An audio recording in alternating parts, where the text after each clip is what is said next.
নমস্কার বন্ধুরা, আরও একটি নতুন ভিডিওতে আপনাদের সবাইকে স্বাগত জানাই।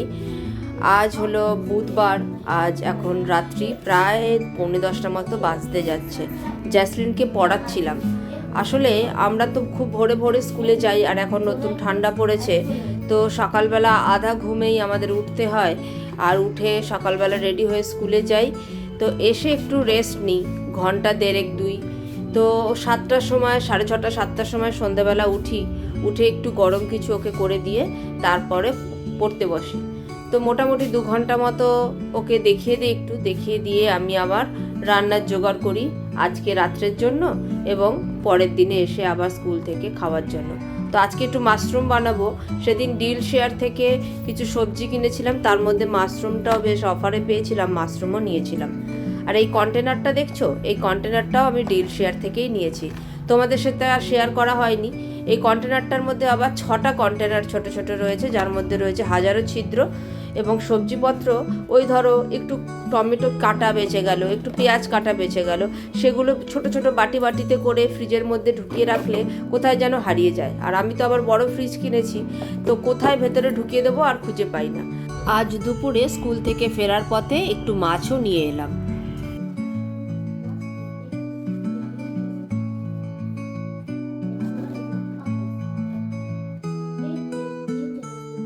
এই দেখো কন্টেনারের সেই বাক্সটা খুবই কম দামে পেলাম ডিল শেয়ার থেকে। তোমরাও খুললেই দেখতে পাবে। ডিল শেয়ার প্রথমে ভেবেছিলাম কেমন হবে না হবে, কিন্তু বেশ ভালো।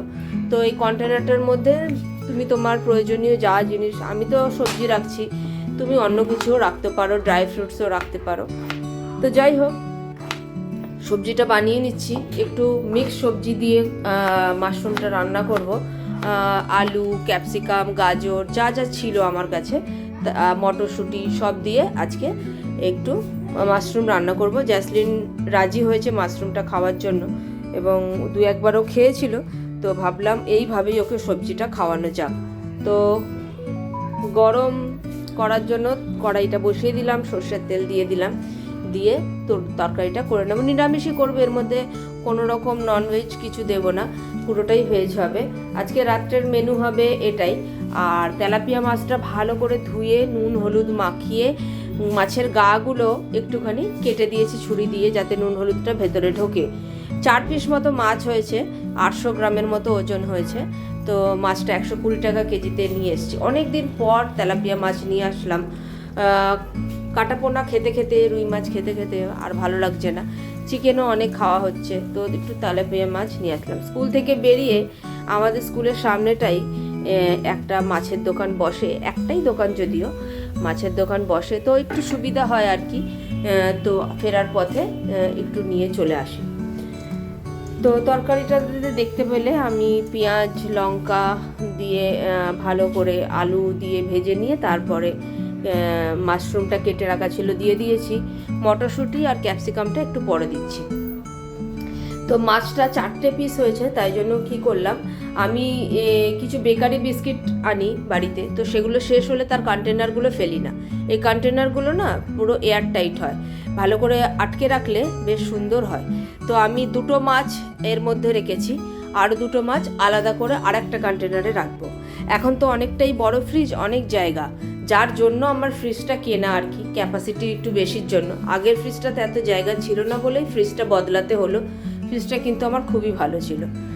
ফ্রোজেন মটর বার করেছি, আর যেহেতু এখন ঠান্ডা পড়েছে, মটর যেন ছাড়তেই চাইছে না, তো জলে ডুবিয়ে রেখেছি। এখানে প্রয়োজনীয় মশলাগুলো, গুঁড়ো মশলাগুলো বার করে নিয়েছি, নিয়ে তরকারিতে পরিমাণ মতো দিয়ে দিচ্ছি। সব প্রতিদিনের যা মশলা হয়, হলুদ গুঁড়ো, লঙ্কা গুঁড়ো, জিরে গুঁড়ো, ধনে গুঁড়ো, আর একটু আদা রসুন বাটাও দেবো। তো এগুলো হাতের কাছে থাকলে রান্না করতেও বেশ সুবিধা হয়। তো এই দিয়ে তরকারিটা করে নেবো। একটু গরম তেলে জিরে ফোড়নও দিয়েছিলাম এই তরকারিটা করতে। জ্যাসলিন কিন্তু খেয়ে ভীষণ ভালো লেগেছে, ও বলেছে মাম্মা আবার করবে। তো এই যে আদা রসুন বাটা দিয়েও এটা ভালো করে নেড়ে নিলাম। আর বাকি মাছ দুটো এই যে এই রকম কন্টেনারও তো দেখবেন আমরা খাবার যখন আনাই বাড়িতে অর্ডার করে, এই ধরনের কন্টেনারগুলো না ফেলে এইভাবে কিন্তু ইউজ করা যায়। তো 2টো মাছ এর মধ্যে, 2টো মাছ আলাদা করে রেখে দিলাম। মাছগুলো এরকম আলাদা করে রাখলে কি হবে, প্রয়োজনীয় দুটো মাছ আমার লাগলো, আমি বার করে নিলাম। তার জন্য 4টে মাছেরই বরফ গলাতে হলো না, তাতে কিন্তু মাছগুলো ভালো থাকে। বারবার ফ্রিজ থেকে বেরোনো ঢোকানো করলে মাছগুলো কিন্তু নষ্ট হয়। তো এই জন্য এইভাবেই রাখলাম। আর এই যে আমার ফ্রিজ, যেটা তোমাদের সাথে আগেই শেয়ার করেছিলাম, এই ফ্রিজটা আমাকে দারুণ সঙ্গ দিচ্ছে। এই লিস্টটা দেখতে পাচ্ছেন, এখানে জ্যাসলিন লিখে রেখেছে কি কি আমাদের শেষ হয়ে গেছে আনতে হবে। রান্নাটা চাপিয়ে দিয়ে জ্যাসলিনকে আবার একটু দেখিয়ে দিলাম পড়াশোনা। এবারে রান্নাটা হয়ে এসছে, একটু দেখিয়ে ঠেকিয়ে দিয়ে জ্যাসলিনের সামনে এখন পরীক্ষা, সামনে 24শে নভেম্বর থেকে আবার unit test, second unit test শুরু হতে চলেছে। তো ওকে একটু পড়িয়ে দিয়ে, আমি পাশে না বসলে সে যেন পড়ার কোনো এনার্জি পায় না, তো ওকে পড়িয়ে দিয়ে এবারে ডিনারটাও সেরে ফেলবো। এইভাবেই চলছে আমাদের প্রতিটা দিন, প্রতিটা মুহূর্ত ব্যস্ত থাকতে হয়। এই দেখুন না, সন্ধ্যে 7টায় ঘুম থেকে একটু উঠে কোথায় দেখতে দেখতে সময় বেজে গেল প্রায় 10:30টার দিকে। ঘড়ির কাঁটা এগোচ্ছে, ওই যে দেখা যাচ্ছে ঘড়িতে প্রায় 10টা 15 বাজে। এবারে ঘরের গেটটা লক করে দেব। তো বাইরে লাইট জ্বলছে, বাকি প্রতিবেশীদের এখনও ঘর লক হয়নি, কিন্তু আমি আমার সময় মতো তাড়াতাড়ি করে লক করে দিই। এখন জ্যাসলিনকে আরেকটু দেখিয়ে নিয়ে আমি এবার খেতে দিয়ে দেবো, ডিনার করে দুজনে শোবো। প্রতিদিনই শুতে শুতে ওই 11:30 পৌনে 12টা বাজে, আবার তো ভোর 4:30টায় ওঠা। তো চলো, ভিডিওটা এখানেই শেষ করছি। সবাই সুস্থ থেকো, ভালো থেকো, নতুন ঠান্ডা উপভোগ করো। সবাইকে অনেক ভালোবাসা জানিয়ে আজকে এখানেই শেষ করলাম। টাটা।